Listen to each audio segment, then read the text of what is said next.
So tell me, nationally, where do you see it's been taken at a national level, and give me some examples of countries that have taken this up in right earnest. If we can look at Italy, for example, it's where our largest network is and historically has been, in that slow food works on different themes.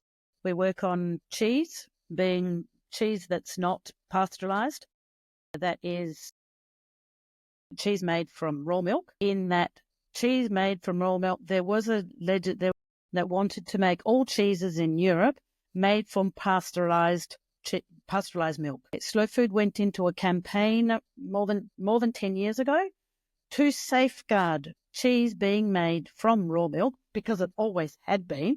Traditional cheeses, more than 200 traditional cheeses in Italy, have been made on raw milk cheeses.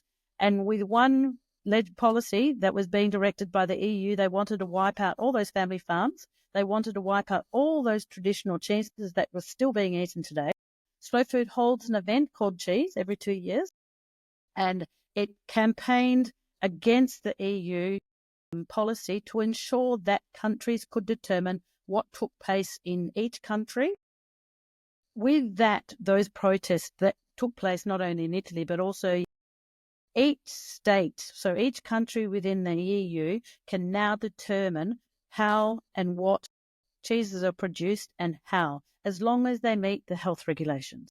So in Italy, there are separate health regulations, because that was the major reason for making pasteurized, is because it wasn't good for our health. And yet for centuries, people had been eating raw milk cheeses, but someone in Brussels had decided that eating raw milk cheese was not good for our health. So Italy now has their own legislation, Spain has the legislation, France has their own legislation, and these are traditionally cheese-producing countries. Beautiful, beautiful. Okay? Please go ahead. Yeah. So there are other examples. For example, in again the Philippines, in a non-European context, everybody loves the word slow food. It's like, it's opposite to fast food, and it's not until they get involved really of what we're actually talking about and the diversity of what slow food can offer and how you can be involved, and the holistic approach that we actually take. It's not just all slow food, we get to eat well. It's like everything that we've talked about before. But in the Philippines, everybody loves the word slow food. So we have a lot of interest from government agencies in the Philippines for us to implement and to be involved with agriculture, but also with tourism. They see tourism and gastronomic tourism as being an economic benefit. Slow food takes the approach. It's not Slow Food's job to work with tourism, but what Slow Food's model of slow food travel is to work with farmers to provide diversity of food in a certain area that creates food regions.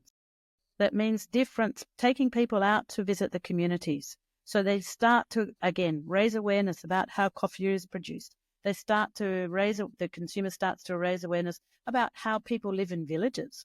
They start to raise awareness about what community life in villages is, and start to then bring that direct contact for economic benefits by taking people out to the villages. They buy directly from the farmers for coffee, for example.